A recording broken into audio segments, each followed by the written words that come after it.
Wanna Bet, the daily gambling game show that takes betting seriously, but not much else. Get our favorite plays on the totals, sides, props, exotics, and futures to jump on now. So let's get it started with Jason and Ben. Let's get it started with Jason and Ben. Let's get it started with Jason and Ben. Så att du kan som kere konsolata konsolferino. Let's get it started with Jason and Ben. Let's get it started with Jason and Ben. Hey there. Thank you guys as always for tuning in to Wanna Bet. Jason and Ben here, and we are excited to play our daily wagering game show for you, where we do keep score and try to whittle down all of our work handicapping into the very best bets we could give you in about 20 to 25 minutes to help you try to beat the books with us. We're trying to establish a community here where we can root on our bets together. We can cash together, and yeah, we're going to lose together sometimes. That's the way it goes. This ain't easy, but we love, we love handicapping games. We love watching the games, crunching the numbers, and again, trying to help you guys make money with us. The game, if you haven't played before, first, second, third down, our three favorite plays of the day in that order. Fourth and long.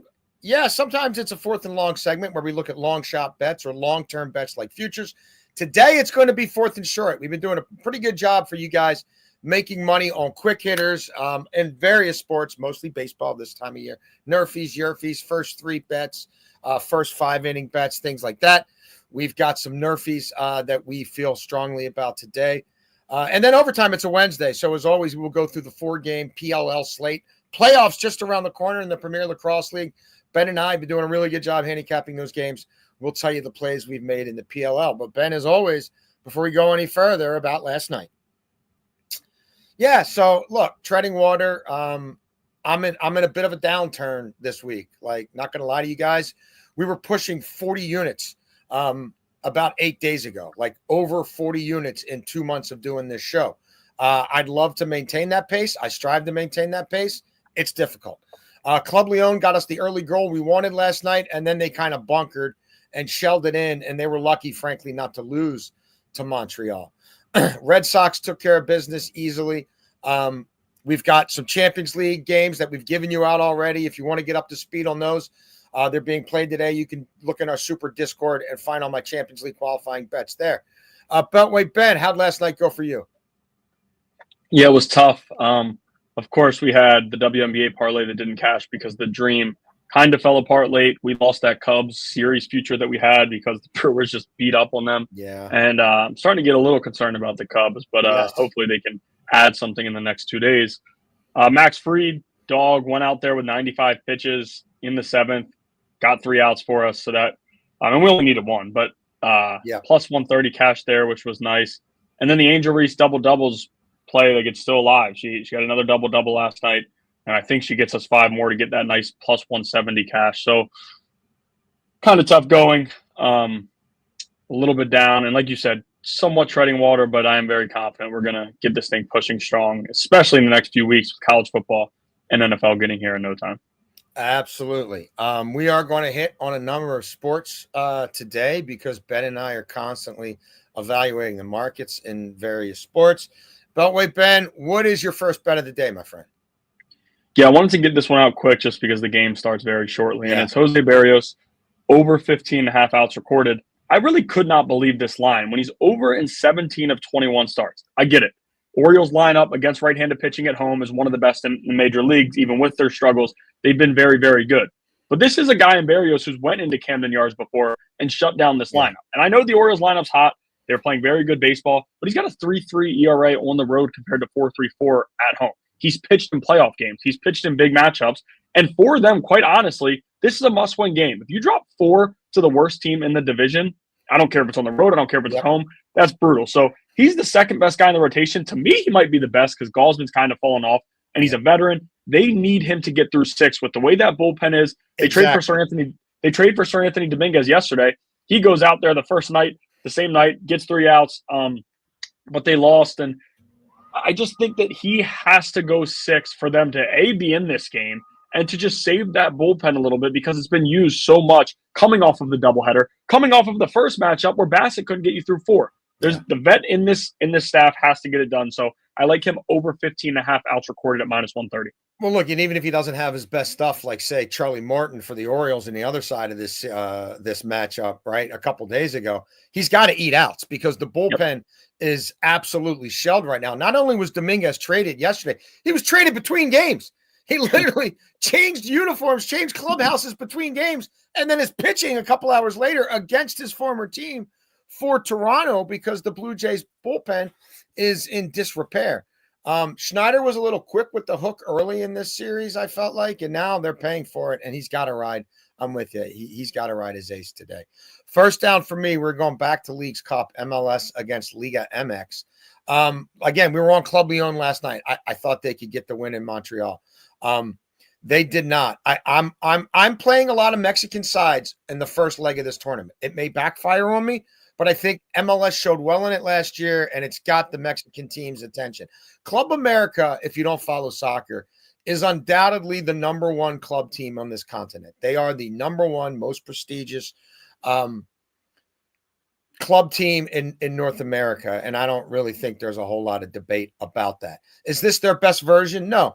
Early season in Mexico has not gone well. 6 goals for, 8 against in 5 matches. They've been conceding more than we're used to. However, they watched Toluca, who a lot of people think are the best team in Mexico right now, almost lose in Columbus last night, concede 2 early goals. I think we're going to see the best of Club America. I think they are going to be all in to try to win this match. It's a Real Salt Lake team that has scored in 8 of their last 10. I like their midfield, the attacking bent of their midfield. And I think, again, you're catching Club America very early in their domestic season. So they're not fully, they're not all like as cohesive as they will be. I don't see Real Salt Lake getting shut out at home. However, these MLS teams are used to having way more time and space and being able to concede defensively way more time and space inside the box and not get punished by other MLS teams. This is a major step up in competition. I do think Club America themselves are going to score more than 1 goal in this match. And this is my parlay. I played it. I liked it. I still like it. Club America to win this match and both teams to score. Second down, Ben. Yeah, second down here. We are going to stick with the MLB. And I'm going to go with James Wood over 1.5 hits, runs, and RBIs. Eating up again. Plus 1.5. If you would have told me that a month and a half ago that we were going to get James Wood plus money for hits, runs, RBIs, I would have told you you're crazy, especially against Gusto. And, I mean, he comes into this game struggling, right? 7 for his last 59. It's been a tough stretch. However, Gusto is exactly who Wood wants to see when he's struggling. And people adjust to young batters all the time in the MLB, and we see those stretches where guys struggle. Same thing with pitchers, and Ryan Gusto is one of them who they finally moved back into the rotation because of the injuries they're dealing with, and it wasn't a good return for him. He gave up like 7 earned runs in 3 in the 3rd inning. So he hasn't been good. Lefties are slashing 324, 398, 610 against Gusto at Daikin Park. Like that's absurd. And you have Wood who's slugging 468 against right-handed pitching on the road. Perfect spot for him to get out of this slump. And I get it. With the 7 for his last 59, the struggles, plus money, it's a little risky. But, again, you're not going to get this matchup in this spot for plus money ever again through Wood's career, maybe. I know that's easy to say, but when you get a starting pitcher like this who is not very good against a hitter who's, in a few years, to me, will be one of the better hitters in the MLB, to be quite honest with you, you're not going to get plus money at 1.5 hits, runs, RBI. So I'm going with James Wood over that at plus 105. I like it. Second down for me. We're just going to take the Texas Rangers on the money line here. Evaldi on the bump. I mean, he's been an absolute stud. Evaldi has been amazing against the Angels in recent vintage. He's 4-1 in his last 5 starts against them. 4 earned runs allowed in 33 innings pitched. That is a 1.09 ERA. Soriano at home, been fading him with some regularity, 5.37 ERA, the league batting 270 off him at home. He's got a whip over 1.5. Look, he's his last 3 outings against Texas. 2 of them were bad. 1 of them, he was really good. But Texas has been hitting the ball a lot better since the All-Star break. We knew there'd be positive regression for them. And they see a real path to the playoffs. We hope you joined us, Texas, to make the playoffs at plus 360 a couple weeks back. Good luck finding that now. Texas has won 11 of their last 15. The Angels are scuffling. I thought about cutting this game down to 5 innings, Ben. But frankly, hey, the Angels have to go to their bullpen. I'm here for it. So I love the odds, just straight up money line play. I'm on the Rangers. Third down.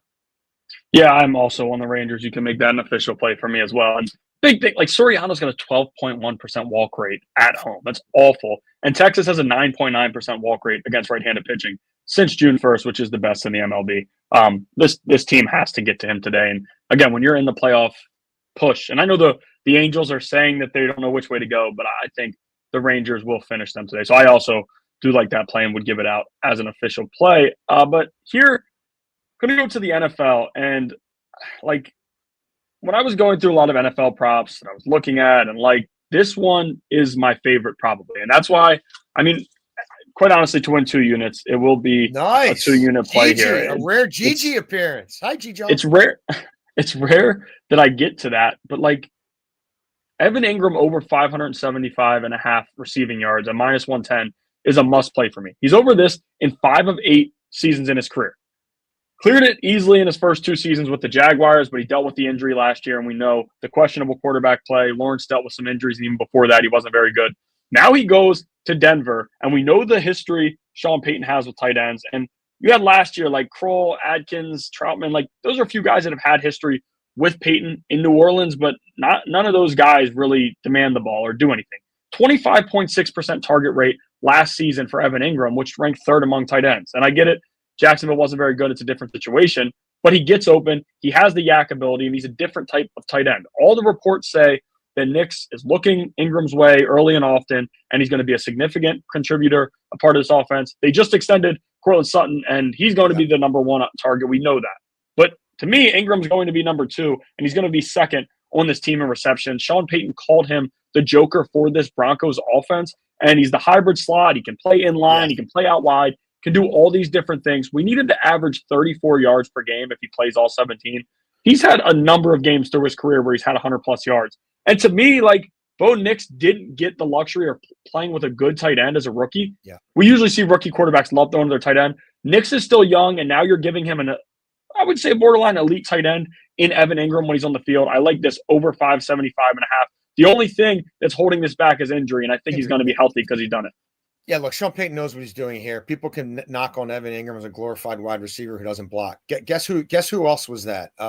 Jimmy Graham. How did that work out? Like, he's not going to ask him to block. He's going to use him, to your point, as a matchup nightmare. He's going to get him on matchups against other teams, nickels and dimes. He's going to force those teams to match up in spread formations, and I think Bo Nix is going to like throwing it to him. Third down for me, Beltway, Ben. I don't back the Chicago White Sox that often, but when I do, if you watch this show and I back them for plus money, it's worked out pretty well for us. I hope I did not jinx them here. But Hauser has been an absolute stud for them. All right, we know the White Sox are a bad team. They're 8-3 when Hauser starts. Okay, we're playing the first 5 here because the bullpen of the White Sox does scare me. But let's just look at the first 5 innings of games that Hauser starts. They've trailed the White Sox after 5 in just 3 of his 11 starts. So the odds there are on our side. Like, they've won 6 straight of his starts. How about the Philadelphia Phillies? It's Taijuan Walker on the mound. He's been yo-yoing from the pen to the rotation. Hasn't worked out that well for him. ERA around 4 as a starter. Not terrible, but by their standards, not great. He's someone who's like a lot of whirlwind about what are the Phillies going to do at the deadline? Where does he fit in? I don't know that he's in the best mental space. He's walked 12 guys in his last 36 innings pitched. Like, he's got just 27 strikeouts in that span. An ERA pushing 5 over his last 7 appearances. And the Phillies, Beltway Ben, since June 1st, the Philadelphia Phillies on the road against left-handed pitching, 615 OPS, 24th in baseball. It's been a problem for them. White Sox have been scoring some runs lately. White Sox just took it to the Phillies a couple days ago. And the White Sox, when they've had their version of an ace on the mound, have made you money. So I'm backing the White Sox here. Let's keep this thing at the very least a tie ball game through 5.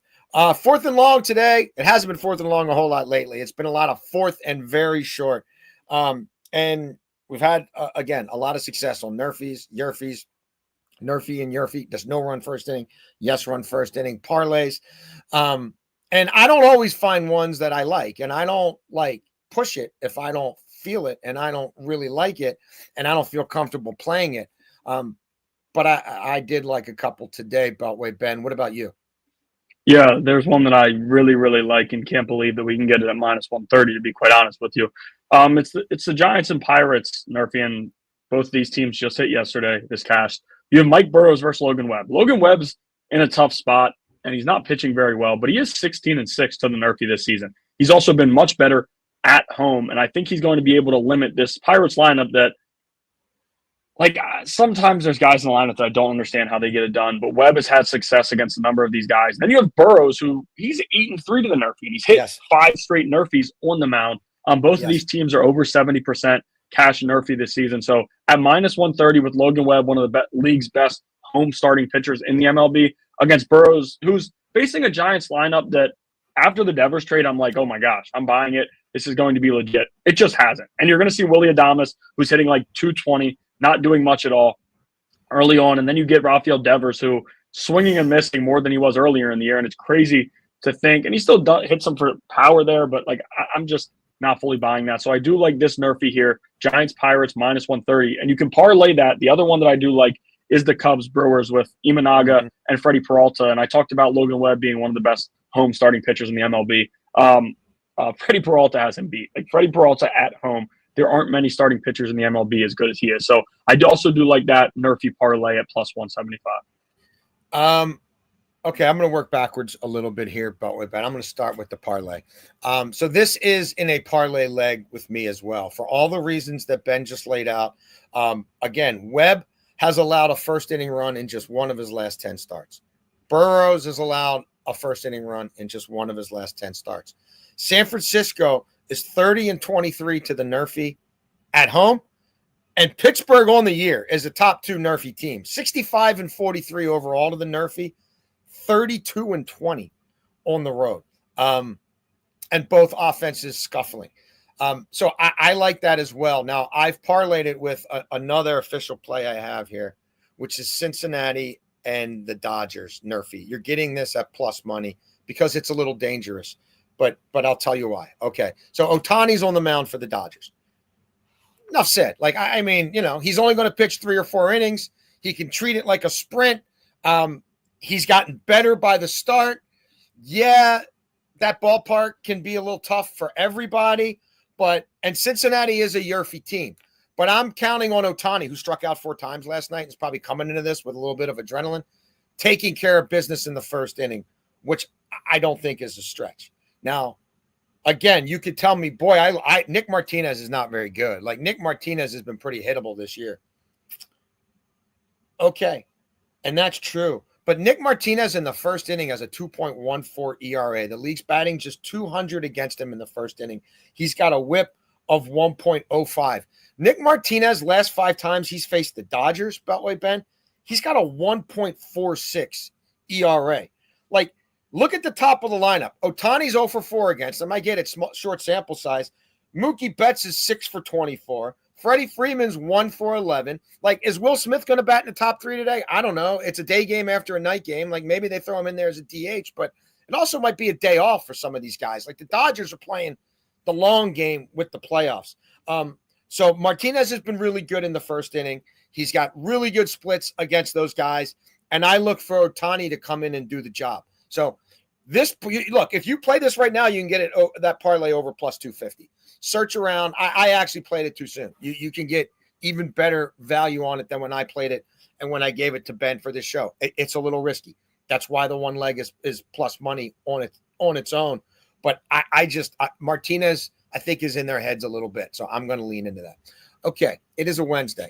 Every Wednesday between now and the middle of September, when the PLL season ends, is overtime with our friends at the Premier Lacrosse League. We are in Denver this week. Homecoming weekend for the Outlaws, Beltway Ben. As always, we've got 4 matches on the card. The home team, when there is one, a homecoming weekend, plays twice. We've always got somebody on the bye. We're just a few weeks away from the playoffs, so it's getting real in the PLL. First game of the weekend, Carolina against Denver. Both these teams are averaging 24 goals a game, Beltway Ben. The over-under in this is 23.5. They met in week 2, decidedly low-scoring game. Carolina won 12-9. We're looking at 2 of the best goaltenders, netminders, whatever you want to call them, in the league.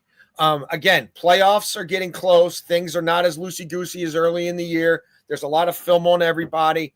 This is the time of year where defenses start to lock down. You've got tendencies. I have not played this game, Beltway Ben, but I lean to the under here. Yeah, love the under at plus 100. That's an official play for me. 2 of the best goalies in the league facing off. You mentioned that. And the Chaos, honestly, like if you look at some of the trends with them, they play at other teams' pace. Like if there's a team that you see who plays to a lot of unders, the Chaos are playing to the under. If there's a team who's playing to a lot of overs, the Chaos can score. They can. And they've showed me that and kind of shut me up a little bit. I do think the Outlaws win on the money line, but I'm not playing it at minus 178. So I do just like an under here at plus 100, 23.5. And they as you said, they already went under this number earlier in the season. Now we're getting in at plus 100. I get it's low compared to the rest of the totals this week, but plus 100 is too good for me to pass up. Yeah, so there you go. We are seeing that one the same way. Friday night, second end of the doubleheader there. 2 teams that are really scuffling here, Philadelphia and Boston. If you look in some books, this is minus 115 on the money line, but you're finding Philadelphia getting a goal and a half at plus 160. So let's just think about that for a minute. And even this, like you got FanDuel, you got DraftKings, right? There's really 2 books that do a lot of lines and props and everything else with the PLL. So that immediately jumped out to me. Like, wait a minute, this game is essentially a toss-up. I can get 2 goals, which is a big deal in lacrosse, or a goal and a half, and still get it just a touch above minus 150. So that is an official play for me. Interesting game. We've got the number 1 pick in the league, CJ Kirst, who just joined the Water Dogs a few weeks back. Prolific scorer in the college ranks. His brother is in goal for Boston. It's brother against brother. I do think that the Water Dogs offense will hit another level now that Kirst has been with them, playing and practicing for a few weeks. They met in week 3. The Water Dogs took that 14-11. Boston's lost 3 in a row. The Water Dogs can clinch a playoff berth with a win here. Do I think they just win this thing? I mean, if you made me pick just a winner, I would probably go with the Water Dogs, who, again, at midseason, I did put some money on at like 450, plus 450, I think it was, to win the MLL, to win the PLL. But I do, look, you're going to give me the goal and a half at plus 160. I am on that. That is lacrosse helmet on my fat head. That is an official play for me. Yeah, you can actually get it at minus 144 right now on FanDuel, plus a goal and a half. So the odds are even better there, and that's even more playable, which is why I'm also going with that as an official play, plus 1.5. All the reasons you mentioned. Boston, at one point this year, I'm like, this is the top 2 team in the league. Really has not been that way since the first few weeks of the season. They look lost. They look like they're chasing a lot. And Philadelphia has a championship pedigree with a lot of guys on their team. So I also like Philadelphia plus 1.5 at minus 144. Now that brings us to Saturday. And, man, like we talk about tough scheduling in the NFL, and people like really break down when you catch teams off of buys and extended rest and not enough rest. And this is like a national television game on ABC. And it's a huge match. It's the best team in the East against the best team in the West. 6-2 record versus 6-2 record. But Beltway Ben, the Outlaws play against the Carolina team. That's going to be a physical game. That's at 8 o'clock at night. They come around at 1 o'clock in the afternoon the next day and play the hottest team in the league. A New York team that in a league of parity where underdogs have made all the money because anybody getting a goal and a half is pretty much covering because there's not a whole lot of distance between these teams. And yet the team that's distanced themselves the most lately is the Atlas with the 5 straight wins and the covers. Like they're winning 17-9, 10-8, 17-11, 16-12, 11-8. And I can get them on the money line at minus 125 coming off a full week of rest. And Denver has just played Carolina like 8 hours ago in the middle of the summer. Like even if I knew nothing about the sport and had never watched lacrosse in my life, right, I'd just be like, yeah, give me the Atlas. And having watched both these teams and seeing their current form, and I don't think it's going to be a cakewalk at all for Denver against Carolina Friday night. I mean, yeah, this is a legitimate official play for me. I'll put the helmet on 4 different ways. I'm on the Atlas here on the money line. I mean, it's not every week that we're very similar in a lot of different plays, but it's going to be one of those weeks. I really do like the Atlas on the money line, -122 on FanDuel. And you mentioned it's the second game of the week for the Outlaws. And nobody is higher on Logan McNaney than I am, right? I have that futures prop on him to win Rookie of the Year. He's been so damn good. But this is his first career PLL time playing a back-to-back and having to go to sleep the night after a physical game. And you're in goal, but it's still physical. You're doing different things. To then wake up the next day and have to be the first game on the field against a team who – and Denver, by all means, I'm rooting for Denver. I do like them. Logan McNaney's a Maryland graduate. I do always enjoy rooting for them. But, like, when you look at these two teams stacked up against each other, like, I don't see how the Atlas aren't viewed as the better team. I think the Outlaws – implementing McNaney in goal changed everything for them because when he took over, they hadn't won a game and nothing was going right. Now, all of a sudden, they're a top team in the league and they have the tied for the best odds to win the thing. I do think the Atlas are the better team here, and you're getting them way more fresh. I don't know how you couldn't take it. And as you said, if I don't watch the PLL or have never followed the sport, I would just take these numbers and be like, oh, well, it wouldn't make sense to bet the Outlaws. So I do like the Atlas on the money line. And final game of the weekend, and I don't have a play here. I don't even have a strong lean. We got the Whip Snakes and the Redwoods both fighting for their playoff lives, trying to salvage their seasons. Probably going to be an uphill climb for both. Look, if you force me to do something here, Maryland's only allowing 11 goals per game. Carolina's allowing almost 13, right? I'm going to look at defense and side with the better defensive team. You've also got a Whip Snakes team that's winning 61% of their faceoffs. They're going to probably be able to dominate possession, dominate pace of game. So I lean to them. Last time they played, it was last year. Maryland did win by 5. But I think both these teams are probably going to end up being afterthoughts. Anything that you like here, Ben? Yeah, Whip Snakes are an official play for me. Whip Snakes on the money line at -128. You talked about it. Maryland's, I mean, they're allowing 10.8 goals per game. That's the best in the PLL. Then you have California allowing 12.5, which is the third worst. I think, quite honestly, Maryland is the better team. They went to, tougher battles against some of the better teams in the league and went toe-to-toe with them compared to a California team who, quite honestly, the more I watch them, the more I'm like, these guys are kind of uninterested, right? They know they're not very good, and it's going to take another year, right? 100%. So I do like the Whip Snakes on the money line. I think they're the better team. And you mentioned face-offs. You mentioned all of it. The numbers point to the Whip Snakes, and they get them at -128. It's not like I'm paying too much juice. So there you have it. We are excited to watch the PLL this weekend. Obviously, Major League Baseball, WNBA. We're on top of all the sports, frankly, that interest us, and all the sports where we think we can find a legitimate edge, and sports that we don't follow as much. When big events are going on in golf or tennis, we'll have guests on who can help make you money as well. That's our goal here, above and beyond everything else. We've got preseason football kicking off tomorrow. We will hit on that in overtime, whether or not we make a play or not. Either way, we're going to give you a little bit of a primer and a betting guide for how we handle the preseason. I'm already looking ahead at some Nerfies that I like, and there's some soccer for the weekend as well. You can find all of our plays on the Super Discord. Go to the link tree in the bio of my Twitter or Ben's Twitter or our buddy Eric Casilius' Twitter to find out more about that. And we hope to cash with you guys again tomorrow on WannaBet.